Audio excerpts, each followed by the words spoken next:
Welcome to Compare Your Business Costs. Today, we are going to talk about stock insurance.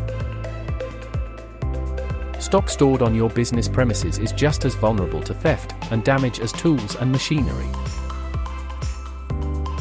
Losing stock in trading, manufacturing, wholesale, retail, or web-based business will affect your cash flow and profitability. If you have any business stock that you can't replace quickly and cheaply, you should strongly consider insuring it. Insure the value of any stock that is important to the operation and survival of your business.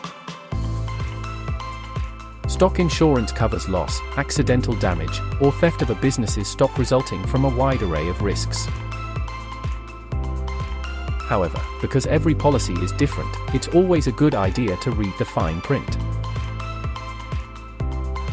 Keep in mind that when determining values, an insurer will use the cost price rather than the recommended retail price.